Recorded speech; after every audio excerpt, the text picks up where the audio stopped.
La verdadera bendición somos las que tú y yo recibimos cada día en el Señor. Amén. Así que yo me siento muy contento. Tenemos un templo muy bonito. Gracias a la hermana Jaime por la invitación. Tenemos un templo muy bonito. Espero que también de esa misma manera trabajen para que lo llenen. Para que cuando yo, si algún día bueno, si no nos vemos en el reino de los cielos, en vez de eso va a contar ya, haya 4 o 5 filas de barco hacia acá, ¿verdad? Amén. Y se puede, porque aquí hay un sector bastante grande y de mucha gente que necesita del amor, que se le hable del amor de Dios, que se le hable que en Cristo hay vida eterna, que lo que el mundo ofrece allí no es la felicidad, que realmente la felicidad está aquí, que aunque aparentemente no estamos disfrutando, ¿verdad? Porque hay otra vida después de esta. Eso es lo que mucha gente no entiende. Hay un himno que dice: si sufrimos aquí, reinaremos allí. Así que vamos a orar para entrar en lo que Dios tiene para nosotros en esta mañana. Oremos. Padre nuestro que estás en los cielos, gracias, Padre, porque tú, solo tú, Señor, te mereces la honra y la gloria por los siglos de los siglos. Padre, imploramos la presencia de tu Santo Espíritu en esta mañana. Yo no quiero hablar palabras mías, yo quiero hablar palabras que vengan del cielo. Bendice cada persona que está aquí. Tú conoces sus luchas, sus dificultades. Trae paz a esos corazones que no la tienen. Trae consuelo a aquellos que no se sienten perdonados, de que tú ya has perdonado todos sus pecados. Te lo pedimos, te lo imploramos en el nombre de Jesús. Amén. El tema que Dios trae en esta mañana para nosotros es el siguiente. Nosotros como iglesia y como cristianos pedimos muchas cosas a Dios. Pedimos una buena casa. Los que no tienen un empleo piden un buen empleo. Aquellos que no tienen salud piden para que Dios les restablezca su salud. En fin, hay un listado grandísimo de pedidos que le hacemos a Dios y le pedimos a la iglesia que ore por esos pedidos. Y en realidad no está mal, pero hay algo que hoy en día nosotros como cristianos y como iglesia no estamos pidiendo. O si lo estamos pidiendo muy poco. Y es la unción y el derramamiento del Espíritu Santo. Dice la Cena del Señor en la venida del Consolador que nuestra más urgente necesidad es que el Espíritu Santo se derrame en nosotros. Oye, mi necesidad no es que yo no tengo que comer mañana. Mi urgente necesidad no es que yo tengo que terminar una carrera. Es que mi mayor necesidad, mi urgencia de necesidad es yo pedir que el Espíritu Santo se derrame en mi corazón, en mi vida.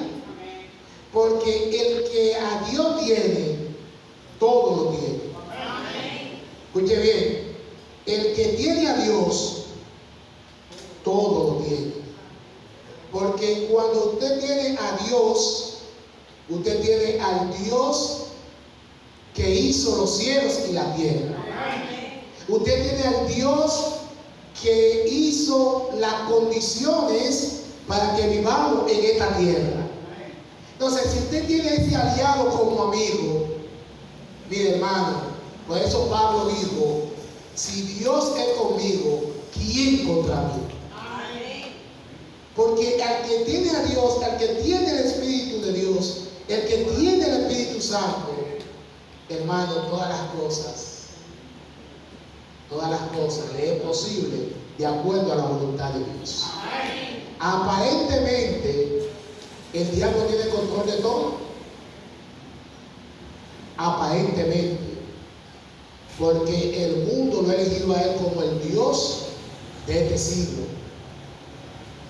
Y Él dirige a los gobernantes, dirige a las naciones, pero Dios está en control de nosotros y de su iglesia. Amén. Y del mundo también. Entonces, ¿cuál es la mayor urgencia de nosotros, hermanos? ¿Cuál es? Pedirle el derramamiento del Espíritu Santo. Esa es nuestra mayor necesidad. Ahora bien, la pregunta sería, vamos a hacer un paralelismo en lo que era la iglesia de antes, la iglesia primitiva y nosotros hoy en día. Por ejemplo, la iglesia primitiva, cuando hablamos de la iglesia primitiva, hablamos de los apóstoles, que fue la mejor época de la iglesia. Por eso en la siguiente iglesia, la iglesia de Éfeso, tenía ese primer amor. La época cuando los apóstoles estaban vivos era una de las épocas más maravillosas que la iglesia estaba viviendo, porque ellos estaban vivos y ellos predicaban. Ustedes lo ven en la historia de Hechos. Ellos no tenían este hermoso templo que nosotros tenemos, ¿sí o no? No tenían templo. De hecho, cuando el Espíritu Santo se derramó en una casa, en la casa de la mamá de Marco, el discípulo que estamos estudiando en este trimestre, con 120 personas que habían ahí. Ahí se derramó el Espíritu Santo. Ellos no tenían la universidad que hoy nosotros tenemos a nivel mundial como iglesia adventista. Ellos no tenían una cuenta de banco en la iglesia como nosotros tenemos hoy en día. Hay muchas cosas que hoy nosotros tenemos que ellos no tenían en el pasado. Ahora, ellos tenían algo que a nosotros hoy nos hace falta. ¿Y usted sabe qué es? El Espíritu Santo. El Espíritu Santo. Ellos no tenían esos grandes templos, pero el Espíritu Santo lo guiaba. Ellos no tenían, bueno, de hecho la iglesia no tenía recursos. Ahí vemos a Bernabé en Hechos que pone todos sus recursos a su casa, sus recursos a la disposición de Dios. Vemos también que Nicodemo, cuando Cristo resucita y se une a la iglesia y muere en la pobreza, porque lo dio todo para la obra de Dios. La obra de Dios, hermano, totalmente de los discípulos dependía totalmente de la dependencia de Dios. Y usted dice, pero ¿cuál es la ventaja de depender de Dios y tener la facilidad que hoy nosotros tenemos? ¿Sabe cuál es el crecimiento espiritual que tiene la iglesia primitiva con nosotros hoy en día? Que nosotros estamos en un confort, nosotros estamos cómodos, tenemos un buen empleo, tenemos un buen templo, tenemos una buena condición de salud y alabamos el nombre de Dios, pero dependemos más de cosas que del mismo Dios. Ellos por obligación tenían que depender totalmente de Dios, porque no tenían esos recursos. Si no había dinero, había que depender de Dios, que Dios iba a abrir la puerta de alguien para proveer lo que ellos necesitaban. Ellos tenían el Espíritu de Dios. Ahora bien, hermano, se ha levantado dentro de nuestra misma iglesia muchos hermanos que son antitrinitarios, que no creen en el Espíritu Santo. De hecho, me tocó ir a la iglesia de Mansedumbre y otras iglesias donde había unos hermanos que eran hasta dirigentes de la iglesia y se levantaron con esta doctrina falsa de que el Espíritu Santo no existe, y buscaron cita de la hermana White, que la hermana White no creía en la Trinidad. Y hoy en esta mañana vamos a aprender por qué en parte, ¿verdad? Hay algunas cosas que son ciertas, pero no son tan ciertas como mucha gente lo presenta. Por ejemplo, el Espíritu Santo, igual que el Padre, es un misterio. Es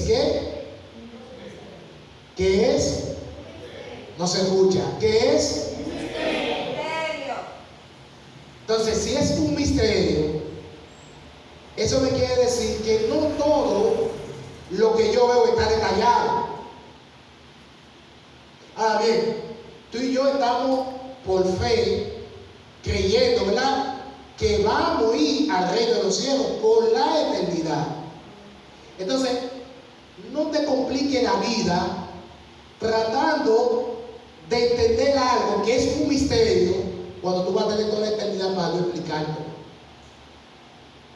Es decir, lo que es el misterio de la encarnación, que es un misterio, dice la Biblia, el del Espíritu Santo, vamos a tener toda una eternidad para que Dios nos lo explique.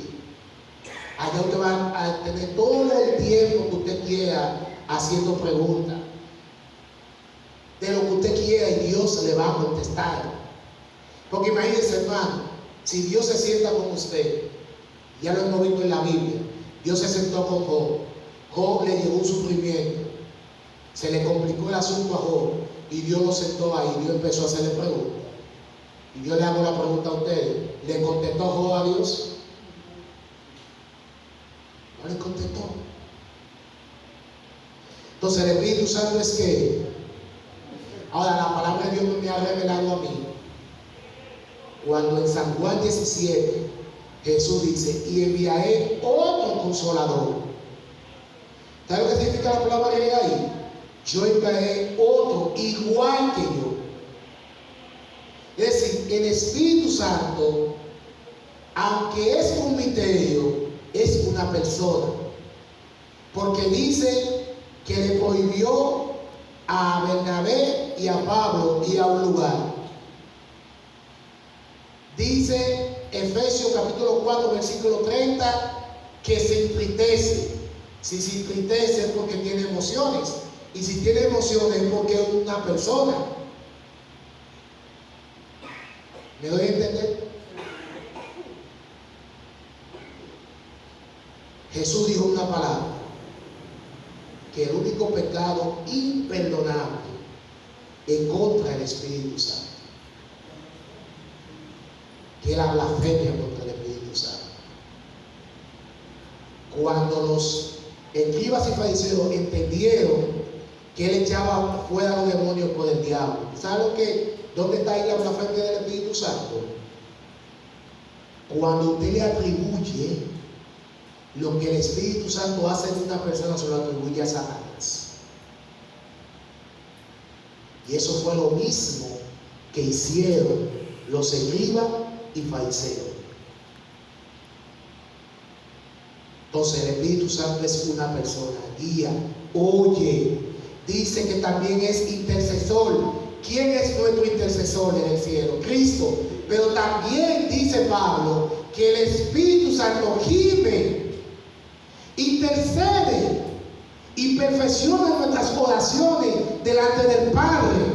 Cuando tú y yo oramos, que no sabemos cómo orar, el Espíritu Santo es una reglita de la oración y va diciendo, Señor, esto es lo que Él quiere decir, y esto es la intención que Él quiere decir, o ella quiere decir.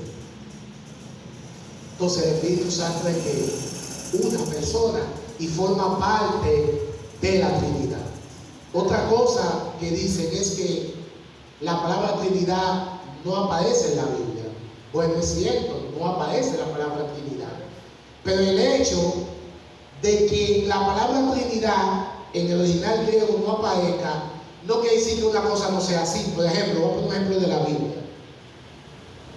En la Biblia no se habla del milenio. Búsqueme una cita bíblica que hable del milenio. No la hay. Pero Apocalipsis 20, del 1 en adelante, dice que pasaremos 1000 años. ¿Con quién? Con Cristo. Entonces, hay cosas que la Biblia no tiene que decírmela, que me la hará entender muy fácil. Jesús dijo en Mateo 28, por tanto, id y predicar el Evangelio, bautizándolo en el nombre del Padre, del Hijo, ellos tres. Y dice que al principio de la creación, el Espíritu de Dios se movía sobre la faz de las aguas. Estaban los tres: el Padre como arquitecto, Jesús como el albañil y el Espíritu Santo gozándose en la creación. Los tres estaban ahí en la creación. Ahora la gran pregunta sería: si el Espíritu Santo y el Padre estaban en la creación, ¿por qué Cristo es que tiene que venir a morir por nosotros? Tengo para decirte que los tres estaban dispuestos a morir por nosotros, pero Jesucristo, por eso dice el apóstol Pablo, que nosotros pertenecemos a Dios por creación y redención. Como Cristo fue que formó al hombre, fue Cristo que fue el albañil y el Padre el arquitecto junto con el Espíritu Santo, Jesucristo era el que tenía que venir a morir por lo que ellos crearon a través de Cristo. Ahora bien, usted dice, y el Espíritu Santo, la gran pregunta sería, ¿verdad? Una de las preguntas. ¿Y el Espíritu Santo estuvo en el Antiguo Testamento? Claro que sí. Claro que sí. Que no tuvo a la plenitud como tuvo en el Nuevo Testamento, es cierto, y la Biblia lo dice. Primeramente dice Joel que el derramamiento del Espíritu Santo era una profecía para el futuro, lo que se llama profecía clásica con doble cumplimiento. Es decir, el Espíritu Santo se iba a derramar en toda su plenitud. Fíjense que en la visión que Juan ve en Apocalipsis 4 aparecen 7 espíritus. No es que hay 7 Espíritus Santos, sino que el número 7 significa plenitud. Y en la otra visión de Apocalipsis 5 ya no se ven los 7 espíritus, sino que los 7 espíritus son mandados ¿a dónde? A la tierra. Porque ya Cristo llega, tanto en Apocalipsis 4 o 5, Cristo llega como sumo, como cordero, viene de la batalla. Y hay un gozo en el cielo. Y como los discípulos se dieron cuenta que el sacrificio de Cristo fue aceptado en el cielo, cuando Dios envía a su Espíritu Santo. Hay algo que quiero explicar. Cuando el Espíritu Santo se derramó en la iglesia primitiva, habían condiciones, hermano. Porque es bueno que nosotros como cristianos entendamos que tiene que darse ciertas condiciones para que Dios pueda actuar, hasta para sanarse. ¿Qué le dijo a la mujer que tenía 12 años de flujo? Mi hija, tu fe te ha. Y en realidad fue la fe que la salvó, no Cristo. La fe que ella puso en Cristo. Entonces, ¿cuál es la condición para que Dios la sanara? Que ella pusiera su confianza en ¿quién? En Cristo. Eso pasó con el Espíritu Santo.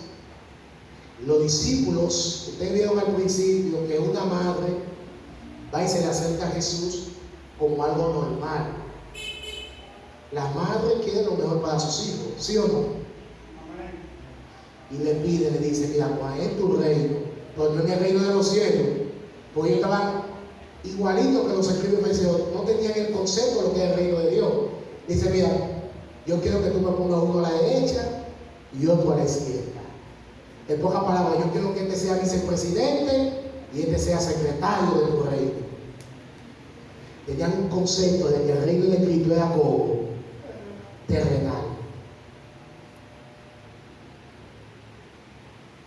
¿Y qué pasó cuando ella le hizo esa petición? ¿Qué dice la palabra de Dios? Dice que ellos se sintieron mal, riñeron.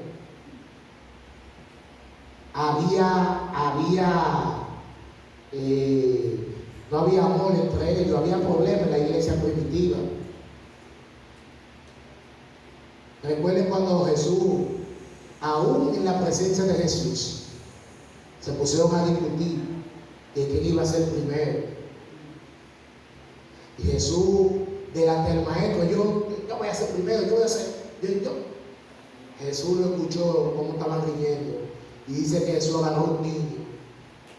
El que quiere entrar en el reino de los cielos tiene que ser como que, como un niño. Pero todos esos problemas que tenía la iglesia, hermano, yo lo puedo corrigiendo en el camino con la ayuda de Dios. Ya Pedro tuvo que decir, ya Dios me restauró 3 veces para que yo apaciente la iglesia de Él. Yo tengo que cambiar.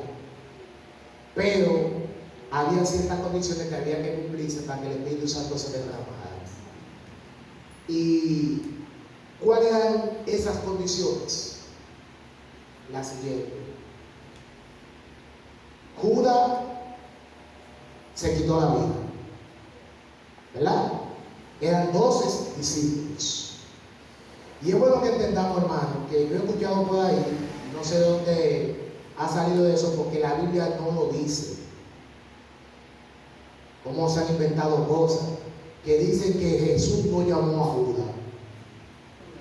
Jesús sí llamó a Judas, porque dice Lucas y dice Mateo que él llamó a 12, él no llamó a 11.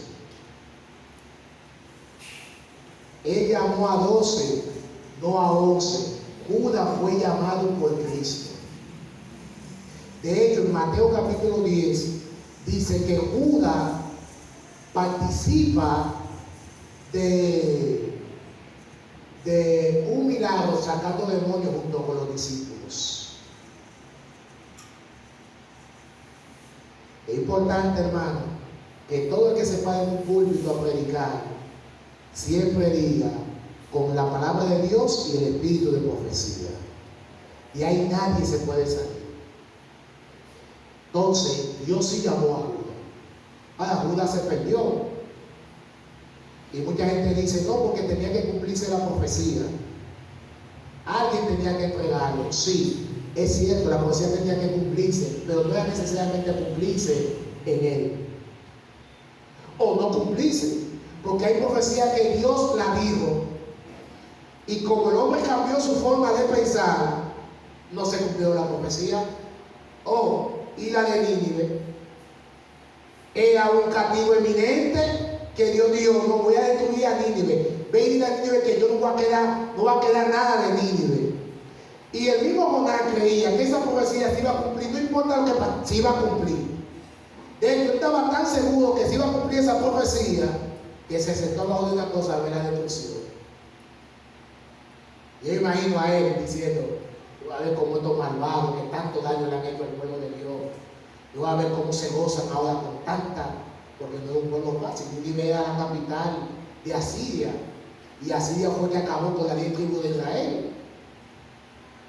Esos tipos eran unos asesinos terribles. Esa gente, cuando agarraban a los prisioneros de guerra, lo guindaban y lo tiraban para arriba y lo apagaban con una puya, y era terrible. Con decirle, hermano, que acabaron con las 10 tribus del norte que componía a Israel con su capital Samaria. Acabaron. Y Jonás entendía que esa gente, ese castigo tenía que venir a él por toda esa maldad que ellos estaban haciendo. ¿Y qué pasó para su sorpresa de Jonás y quizá de nosotros? Se arrepintieron. Y Dios no permitió, pero te das cuenta, hermano, que hay condiciones. ¿Cuál era la condición para no destruir a Nínive? Que ellos se arrepintieran. Si ellos no se arrepentían, iba a ser destruida. Y ustedes saben la historia. Entonces, Judas, hasta ese momento cuando Jesucristo coge el pan y lo junta junto con él, todavía Jesús le está diciendo que él es el que lo va a entregar. Y todavía Judas no entiende que Dios quiere que se arrepienta. Y en vez de arrepentirse y escuchar al maestro en esa santa cena, ¿sabes lo que hace Judas? Que se para, como decimos popularmente, corre Y lo grande del caso, hermano, es lo siguiente: que los dirigentes enemigos de Jesús no fueron donde Judas. Fue Judas que fue donde él ofrecerle eso. Mira, ustedes me dan 30 piezas, yo le entrego al maestro. No era ni un plan. El plan de él era matar a Jesús, pero no era el plan de que se lo entregaran así en bandeja de plata al maestro. Y Judas va y le ofrece eso. Aunque Judas entendía, a veces cuando entendemos irnos muy lejos con el pecado y creemos que Dios nos va a alcanzar, hay un momento que el diablo y el pecado nos ponen tan lejos de Dios que se nos hace difícil volver otra vez al camino de Dios. Y eso pasó con Judas. Y usted puede pensar que Judas pensó que Cristo se iba a liberar, que cuando vio que Cristo no se liberó fue y se mató. Pero no puede entrar tan profundo en el pecado, porque el diablo te ahoga y destruye tu existencia en el pecado para que te pierdas. Ahora bien, ese otro tema que cuando me inviten otra vez, yo lo puedo predicar, pero va acorde con el derramamiento del Espíritu Santo, lo que es el santuario, el fuego, el fuego y la crucifixión. Otro tema que tengo. Pero voy a tocar este tema porque tiene que ver parte de ese tema con lo que es el Espíritu Santo. Si son 12, en ellos, ya son las 12, voy a abreviar. En Hechos capítulo 1, vamos a buscarlo allá, para que entendamos. Si lo puede proyectar ahí, hermano, lo puede proyectar ahí, el versículo bíblico, en la pantalla. No. Ok, vamos a buscar Hechos 1. Todo el que tenga su Biblia, ya sea un dispositivo o algo, búsquelo, hermano, porque vamos a leer esto es muy importante. Miren, hay muchos, como decía ahorita, que no entienden la palabra de Dios o no la estudian. Hay mucha gente que dice que el lugar de Judas lo ocupó, Pablo no ocupó el lugar de Judas. Y esto lo vamos a leer aquí en la palabra de Dios. Hechos capítulo 1, del 12 en adelante. Dice: entonces los apóstoles volvieron a Jerusalén, desde el monte de donde, que dista a Jerusalén un poco más de 1 kilómetro. Cuando llegaron a Jerusalén, subieron a donde. ¿Y qué se hacía en el aposento alto? Para lo que muchos decían que cuando Matías lo eligieron, que el Espíritu Santo dije que no estaba ahí, que no fue el Espíritu Santo que lo eligió. Estaban en el aposento alto, donde se hallaban Pedro, Jacobo, Juan, Andrés, Felipe, Tomás, Bartolomé, Mateo, Jacobo, hijo de Alfeo, Simón el celote y Judas, el hermano de Jacobo. Y todos ellos, ¿qué hacían, hermano? ¿Qué hacían ellos? Todos oraban. Rogaban a Dios continuamente. ¿En unión con quiénes? Con las mujeres, Marta, la madre de Jesús, María, la madre de Jesús, y de sus hermanos. Y uno de estos días Pedro se puso de pie en medio de los hermanos que estaban reunidos, y eran como 120, y dijo: hermanos míos, tenéis que cumplirse las escrituras, donde por boca de David se dice que el Espíritu Santo habló acerca de Judas, el que guió a los que prendieron a Jesús. Versículo 17: nosotros lo consideramos como uno de los nuestros, porque era parte de este ¿qué? Ministerio. Con lo que le pagaron por su iniquidad, Judas compró un campo, pero se cayó de cabeza y su cuerpo se reventó por la mitad y todas sus entrañas se derramaron. Como esto lo supieron todos los habitantes de Jerusalén, aquel campo se llama Salama, que en su lengua quiere decir campo de sangre. Y en el libro de los Salmos está escrito que su habitación quede desierta y que nadie viva allí. y que otro tome ¿qué? Su oficio. Se hace necesario, copien esa palabra ahí. Esa palabra dice, se hace necesario, es una urgencia. Se hace urgente, necesario, que de aquello que nos acompañaron todo el tiempo en el que el Señor Jesús estuvo entre nosotros, desde Juan que bautizaba hasta el día en que el Señor subió al cielo, uno de ellos se uno para ser testigo de su resurrección. ¿Por qué Pablo no puede ser uno de los 12? Porque Pablo no fue testigo de la resurrección. Pablo no fue testigo del bautismo de Juan el Bautista. Matías sí. Seguimos.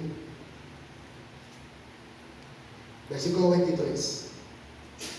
Entonces señalaron a José llamado Barsabás, que tenía sobrenombre Justo, y a Matías, y en su oración, otra vez menciona la palabra ¿qué? Oración.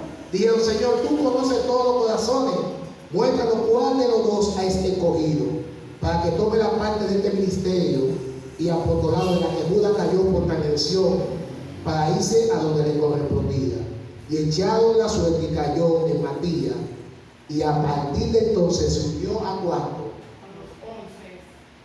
Entonces queda bien claro, hermano, que Pablo no puede formar parte de los 12 porque Pablo no fue ni testigo de la resurrección de Cristo, ni tampoco testigo del bautismo de Juan el Bautista. ¿Queda bien claro, hermano? Ahora bien, ¿por qué le dije que prestaran mucha atención a la palabra es necesario? ¿Ustedes saben por qué había que completar los 12? Porque si no se completaban los 12, el Espíritu Santo no podía derramarse. Y le voy a explicar por qué. El santuario